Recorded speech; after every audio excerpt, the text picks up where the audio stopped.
আসসালামু আলাইকুম। মোর্শেদ শোভন আমন্ত্রণ জানাচ্ছি এনটিভির মধ্যাহ্নের খবরে। ফ্যাসিস্ট শেখ হাসিনার উত্থান পতনের গল্প নিয়ে ৪৯ মিনিটের একটি বিশেষ তথ্যচিত্র প্রকাশ করেছে সংবাদ মাধ্যম আল জাজিরা, যেখানে তুলে ধরা হয়েছে শেখ হাসিনার গুম, খুন, ভয়, দমনপীড়ন ও নিঃসঙ্গ শাসনের এক ভয়াবহ চিত্র।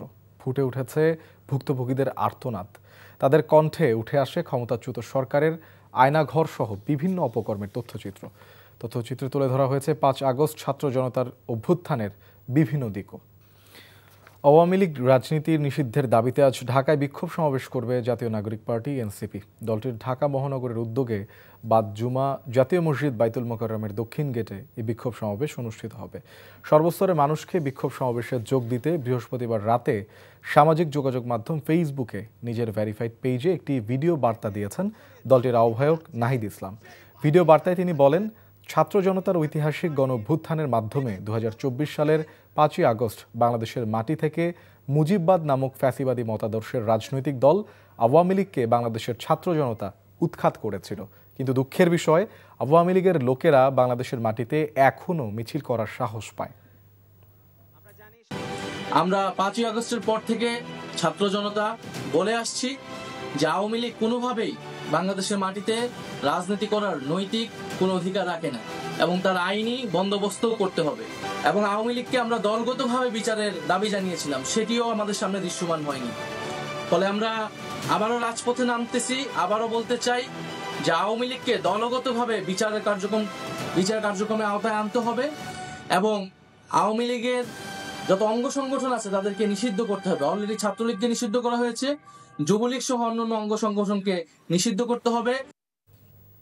বিএনপির চেয়ারপারসন বেগম খালেদা জিয়া আসছে সপ্তাহেই দেশে ফিরছেন, আর ঠিক কবে ফিরবেন তা আজ জানা যেতে পারে বলে জানিয়েছেন চেয়ারপারসনের বিশেষ সহকারী ও জাতীয়তাবাদী শ্রমিক দলের প্রধান সমন্বয়কারী শামসুর রহমান শিমুল বিশ্বাস। সকালে শ্রমিক দলের ৪৬তম প্রতিষ্ঠাবার্ষিকী উপলক্ষে শহীদ রাষ্ট্রপতি জিয়াউর রহমানের মাজারে শ্রদ্ধা নিবেদন, দোয়া ও মুনাজাত শেষে কথা বলেন তিনি। আজই বেগম জিয়ার দেশে ফেরার সময়সূচি ঘোষণা করা হতে পারে বলেও জানান তিনি। বলেন, সব রাজনৈতিক দলের নেপথ্যে শক্তি শ্রমিকরা, ভবিষ্যতেও যে কোনো আন্দোলন ও দাবি আদায়ে অগ্রভাগে থাকবেন তারাই। নতুন বাংলাদেশের প্রধান কারিগর হিসেবে শ্রমিকদের মর্যাদা দিয়ে দেশকে আরও সামনে এগিয়ে নেওয়া হবে বলেও জানান শিমুল বিশ্বাস।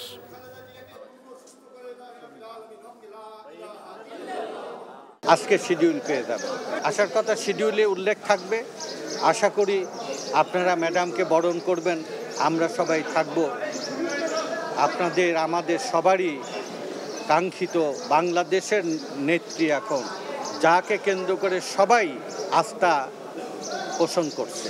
বিরোধী দল বলেন, আন্দোলনকারী সকল দল বলেন, এমনকি বাংলাদেশের সকল মানুষ ন্যায় এবং নিরাপত্তার প্রতীক মনে করছে বেগম খালেদা জিয়াকে।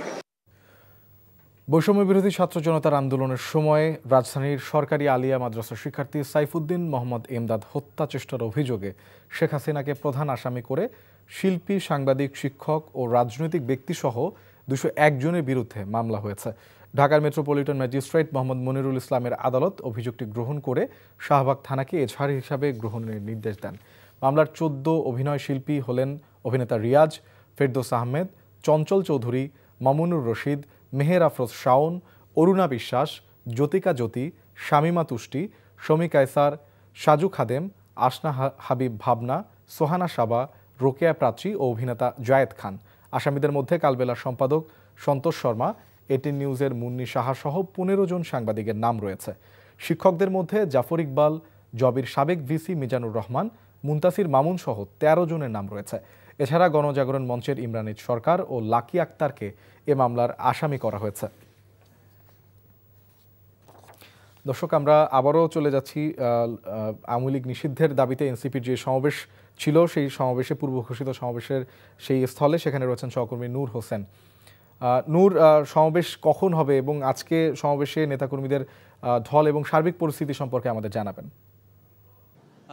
শোভন, জাতীয় নাগরিক পার্টি আজকে আওয়ামী লীগের রাজনৈতিক কর্মকাণ্ড নিষিদ্ধ এবং আওয়ামী লীগের যে বিচার প্রক্রিয়া, সেই বিচার প্রক্রিয়া ত্বরান্বিত করার দাবিতে রাজধানীর যেই বায়তুল মুকাররম জাতীয় মসজিদ রয়েছে, সেই বায়তুল মুকাররম জাতীয় মসজিদের দক্ষিণ গেটে একটি সমাবেশ আহ্বান করেছে এবং এখানে এই সমাবেশে দেশবাসীকে অংশগ্রহণ করার জন্য তারা সামাজিক যোগাযোগ মাধ্যমে ভিডিও বার্তার মাধ্যমে এনসিপির যিনি আহ্বায়ক রয়েছেন নাহিদ ইসলাম, তিনি দেশবাসীর প্রতি আহ্বান জানিয়েছেন। তারা বলছেন আসলে গত বছরের 5ই আগস্ট এদেশে ছাত্র জনতার বিপ্লবের মধ্য দিয়ে যে ফ্যাসিবাদী যুগের অবসান ঘটেছে, সেদিনই এদেশের মানুষ, এদেশের ছাত্র জনতা একটি সুস্পষ্ট রায় দিয়ে দিয়েছিল, সেটি হচ্ছে আওয়ামী লীগ বাংলাদেশে আর কোনো ফরম্যাটে রাজনীতি করতে পারবে না।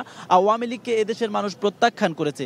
এনসিপি দাবি করছে, এনসিপি অভিযোগ করছে 5 আগস্ট পরবর্তী বাংলাদেশেও আওয়ামী লীগ বিভিন্ন এলাকায় বিভিন্ন জায়গায় নানা ধরনের মিছিল করছে এবং অন্যান্য আরও যে ষড়যন্ত্রগুলো রয়েছে, দেশকে অস্থিতিশীল করার জন্য ষড়যন্ত্র করছে, প্রোপাগান্ডা ছড়াচ্ছে, এই ধরনের কর্মকাণ্ড আওয়ামী লীগ পরিচালনা করছে। এবং জাতীয় নাগরিক পার্টি অভিযোগ করছে আসলে এটি করবার পেছনে যে কারণটি রয়েছে সেটি হচ্ছে আওয়ামী লীগকে নিষিদ্ধ করা হয়নি এবং বিচারিক প্রক্রিয়ায় আওয়ামী লীগের যেই কর্মকাণ্ডকে স্থগিত করার সে বিষয়গুলো এখন পর্যন্ত নির্ধারণ করা হয়নি, যার কারণে আওয়ামী লীগ রাজপথে এখনো সক্রিয় হবার চেষ্টা করছে।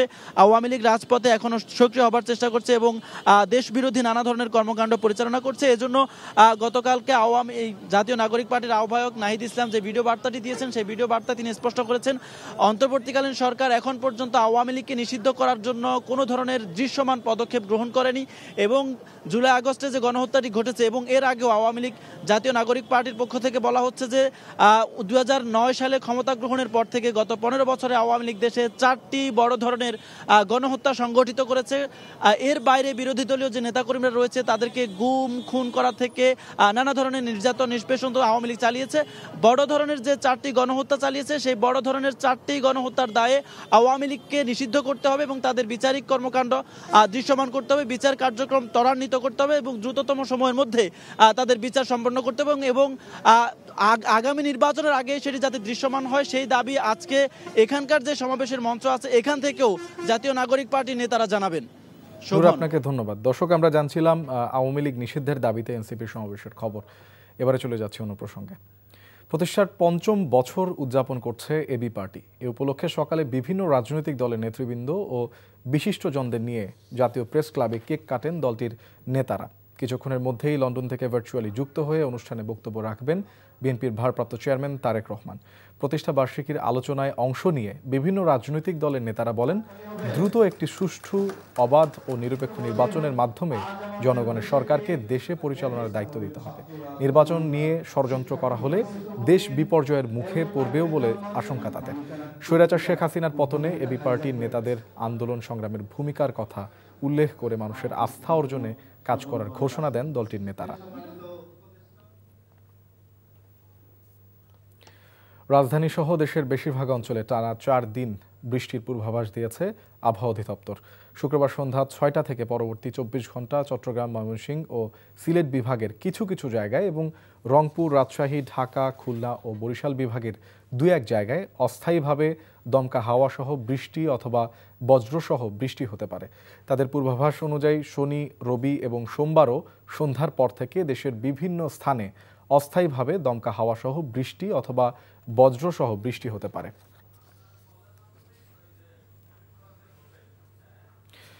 রাজধানীর সবজির বাজার আবার কিছুটা চড়া। চালের দাম কেজিতে 2 থেকে 3 টাকা কমলেও বেড়েছে ব্রয়লার ও সোনালী মুরগির দাম।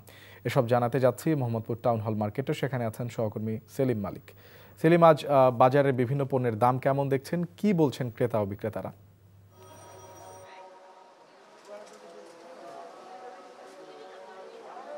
শোভন, একটা তথ্য দিয়ে শুরু করছি। সেটা হলো যে গত রমজানে যখন সরকারি প্রচেষ্টায় সব ধরনের নিত্যপণ্যের দাম কমতির দিকে ছিল, সহনীয় মাত্রায় চলে এসেছিল, ওই সময় কিন্তু চালের দাম হঠাৎ করে আমরা দেখতে পাচ্ছিলাম যে ইতিহাসের সর্বোচ্চ দাম উঠে গিয়েছিল।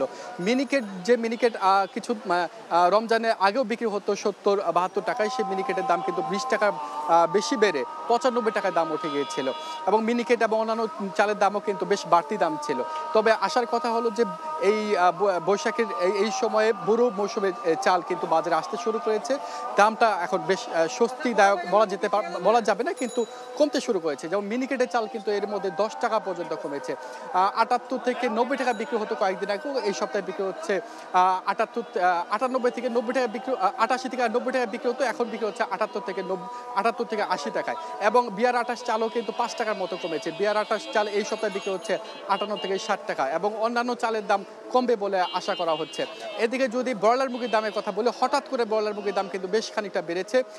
গত কয়েকদিন আগে, গত সপ্তাহে যে ব্রয়লার মুরগি কেজি প্রতি 170 টাকা বিক্রি হতো, সেটি কিন্তু এই সপ্তাহে বিক্রি হচ্ছে 180 থেকে 90 টাকা কেজি দরে। এবং সোনালিকা মুরগি যেটি বিক্রি হতো 270 টাকায়, সেটি কিন্তু 300 টাকায় উঠে গিয়েছে। এবং সবচেয়ে বেশি বেড়েছে দেশি মুরগির দাম। গত কয়েকদিন আগেও কিন্তু 600 টাকা কেজি দরে বিক্রি হচ্ছে দেশি মুরগি, সেটি গতকালও বিক্রি হয়েছে 620 টাকা, কিন্তু আজকে বিক্রি হচ্ছে 700 টাকা কেজি দরে। এবং সবজির বাজার যদি দাম বলি, সবজির বাজার কিন্তু দাম অনেক চড়া বলা যেতে পারে। বিশেষ করে পটল, সব ধরনের সবজি, পটল থেকে শুরু করে লাউ, সব ধরনের সবজির দাম কিন্তু 80 টাকায় বিক্রি হচ্ছে, এবং বেগুন বিক্রি হচ্ছে 100 টাকা কেজি দরে। 50 টাকার নিচে আসলে কোনো সবজি পাওয়া যাচ্ছে না। এবং অন্যান্য সবজিও কিন্তু, অন্যান্য বিশেষ করে আপনার যদি বেগুন, অন্যান্য বিষয় বলি, সেগুলো কিন্তু বেশ বাড়তি দামে বিক্রি হচ্ছে। তো এই ছিল আমার কাছে এই সপ্তাহে বাজার দরে হালচাল। সেলিম, আপনাকে ধন্যবাদ। দর্শক, আমরা জানছিলাম রাজধানীর বাজার পরিস্থিতির খবর। নারী শিক্ষকদের অশ্লীল ভিডিও পাঠিয়ে অনৈতিক প্রস্তাব দেওয়ার অভিযোগ উঠেছে খুলনার চিলড্রেন ভয়েস স্কুলের প্রধান শিক্ষক জাহাঙ্গীর ইসলামের বিরুদ্ধে। রাজি না হলে নানা অজুহাতে তাদের চাকরিচ্যুত করতেন তিনি। খুলনার শেখ পরিবারের সাথে সখ্যতা থাকায় তার বিরুদ্ধে এতদিন কোনো প্রশাসনিক পদক্ষেপ নিতে সাহস করেনি স্কুল কমিটি। স্কুল অবৈধভাবে দখলসহ দুর্নীতির অভিযোগে মামলা হয়েছে তার বিরুদ্ধে। তবে এখনও জাহাঙ্গীর ইসলামের বিরুদ্ধে কোনো ব্যবস্থা না নেয়ায় ক্ষুব্ধ ভুক্তভোগীরা। আজিজুল ইসলামের ক্যামেরায় খুলনা থেকে মোহাম্মদ আবু তৈবের পাঠানো রিপোর্ট। তার লোলুপ দৃষ্টিতে ছিলেন পছন্দের নারী শিক্ষকরা। মোবাইলে অশ্লীল ভিডিও পাঠিয়ে দিতেন অনৈতিক প্রস্তাব। রাজি না হলে চাকরিচ্যুত করার হুমকি দিতেন তিনি। বিভিন্ন মেয়েদের প্রপোজ করে বা তাদেরকে ভিডিওগুলো সেন্ড করে। আমি সেখান থেকে, আমাকে একটা মেয়ে নাম প্রকাশ করতে সে মানে করবে না, তার সামাজিক মর্যাদা নষ্ট হওয়ার ভয়ে সে এটা আমাকে দিয়েছে। অনেক মেয়ে চাকরিচ্যুত হয়েছে। উনি এই টাইপের আচরণ করার পরে লোক সমক্ষে বলে অন্য একটা কারণ দেখায় দেয় যে এটা এই হয়েছে, বা কোনো কারণ ছাড়াই কাউকে বাদ দিয়ে দিচ্ছে, কিন্তু আসলে মানে মূল কারণ থাকে ভিতরে এটাই। ওনার ওয়াইফই তো তাড়িয়েছে 5-6 জনকে। অভিযোগ আছে নিজের অবস্থান টিকিয়ে রাখতে খুলনার কথিত শেখ বাড়িতে নিয়মিত যোগাযোগ ছিল এ প্রধান শিক্ষকের। এছাড়া দুর্নীতি, অনিয়ম সহ বিস্তর অভিযোগ খুলনার চিলড্রেন্স ভয়েস স্কুলের প্রধান শিক্ষক জাহাঙ্গীরের বিরুদ্ধে। খুলনার বয়রার মুজগুনি আবাসিক এলাকায় খুলনা চিলড্রেন্স ভয়েস স্কুল, দুজনের মালিকানায় স্কুলটি নির্মাণ হলেও একচ্ছত্র আধিপত্য জাহাঙ্গীরের। সহকারী প্রধান শিক্ষিকা স্কুলের মালিকানায় থাকলেও নানা হুমকিতে দমিয়ে রাখা হতো তাকে। বিগত সরকারের আমলে যে কোনোভাবে প্রভাব খাটিয়ে উনি এখানে, আমার প্লে গ্রুপ থেকে 5 পর্যন্ত প্রাথমিকের একটা অনুমোদন আছে, উনি সেখান থেকে 2য় শ্রেণীর প্রায় 300 স্টুডেন্ট আলাদা করে নিজে ওখানে একজন অ্যাকাউন্টেন্ট বসিয়ে সেখানে যে আয় হয়, যে ব্যয় হয়, সেটা সেই স্কুলের কোনো অ্যাকাউন্টে অ্যাড করেন না। তবে এইসব অভিযোগ অস্বীকার করেন প্রধান শিক্ষক জাহাঙ্গীর। ভিডিও এআই দিয়ে করা হয়েছে। আপনিও পাঠাইছেন? আমি পাঠাইছি, তো সেটাতে আমার নামে মামলা করতে হবে। আমি যদি কাউকে পাঠাইছি তো আমার নামে মামলা করতে হবে। অভিযোগ প্রমাণিত হলে ব্যবস্থা নেওয়ার কথা জানালেন জেলা শিক্ষা কর্মকর্তা। এরা তো অনুমতি পায়নি বলে মনে হচ্ছে। না, ঢাকায় গেছিল 23 সালে, তারপরে আর কিছু করেন। এখন তো অনুমতি দেবো আমি, তার তো কিছুই নেই। অনুমতি আছে বলে তোমার জানা নেই। অনৈতিক কর্মকাণ্ডে জড়িত প্রধান শিক্ষক জাহাঙ্গীরকে দ্রুত অপসারণের দাবি শিক্ষক, শিক্ষার্থী ও অভিভাবকদের। NTV news desk. জনবল সংকটে ধুকে ধুকে চলছে 1.5 লাখ মানুষের ভরসাস্থল মনপুরা উপজেলা স্বাস্থ্য কমপ্লেক্স। 14 জন চিকিৎসক থাকার কথা থাকলেও আছেন মাত্র 3 জন। নেই কোনো নারী চিকিৎসকও। ফলে সমস্যায় পড়েছেন নারী রোগীরা। বিদ্যুৎ সংকটে বিভিন্ন পরীক্ষা নিরীক্ষা করা সম্ভব হয় না। ভোলা থেকে আরও জানাচ্ছেন সহকর্মী আফজাল হোসেন। 50 শয্যার এই হাসপাতালে রোগীদের ভিড় লেগেই থাকে, কিন্তু এইসব রোগীদের চিকিৎসা সেবা দেওয়ার জন্য পর্যাপ্ত সংখ্যক চিকিৎসক নেই হাসপাতালটিতে। হাসপাতাল কর্তৃপক্ষের তথ্যমতে 14 জন চিকিৎসকের স্থলে আছেন মাত্র 3 জন। নেই বিশেষায়িত চিকিৎসক। নারী চিকিৎসক না থাকায় নার্সের দ্বারস্থ হচ্ছেন রোগীরা। ফলে চিকিৎসা বঞ্চিত হচ্ছেন দ্বীপ উপজেলার বাসিন্দারা। এখানে গাইনি ডাক্তার নাই, তার জন্য বাধ্য হয়ে আমাদের বিকল্প পদ্ধতি বেছে নিতে হয়। ওই বড় ট্রিটমেন্টগুলো এখানে হইতেছে না, ওই কারণে আমরা মনপুরা পাশে ভুগতেছি। এখান থেকে ওষুধপত্র দেয়, ইনজেকশন দেয়, খাওয়ার ওষুধ দেয়, ওগুলা পাইতেছি। শুধু তাই নয়, চিকিৎসকের পাশাপাশি হাসপাতালটিতে সংকট রয়েছে নার্সের। 25 জন নার্সের স্থানে আছেন মাত্র 4 জন, যার মধ্যে 3 জনই রয়েছেন 6 মাসের মাতৃত্বকালীন ছুটিতে। হাসপাতালে নেই বিদ্যুৎও, ফলে রোগীদের পরীক্ষা নিরীক্ষা করাও সম্ভব হচ্ছে না। এই দ্বীপে ডায়রিয়া আক্রান্ত রোগীর সংখ্যা বেশি, যাদের লবণ কমে যায় শরীরে, তো এই লবণ মাপার জন্য যে পরীক্ষা, সেই পরীক্ষাটা আমরা করতে পারি না।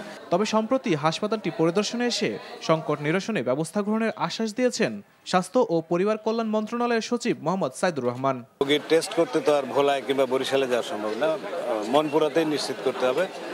আমরা চেষ্টা করে দেখব যে কিভাবে এটা চালু রাখা যায়। আর ডাক্তারের সংকট শুধু মনপুরায় নয়, সবগুলো উপজেলাতেই দেখলাম রয়েছে। আমরা এর মধ্যে কিছু চিকিৎসককে পদায়ন করেছি, আশা করি তারা এক সপ্তাহের মধ্যে যোগদান করবেন। NTV news desk. এই ছিল মধ্যাহ্নের খবরে। এই খবরে ভিডিও সহ আপডেট জানতে ভিজিট করুন এনটিভি অনলাইন www.ntvbd.com। এছাড়াও এনটিভির জনপ্রিয় সব অনুষ্ঠান ও খবরের আপডেট জানতে ভিজিট করুন আমাদের ইউটিউব ও ভেরিফাইড ফেসবুক পেজ। 2টায় দুপুরের খবর দেখার আমন্ত্রণ রইল। ধন্যবাদ সবাইকে।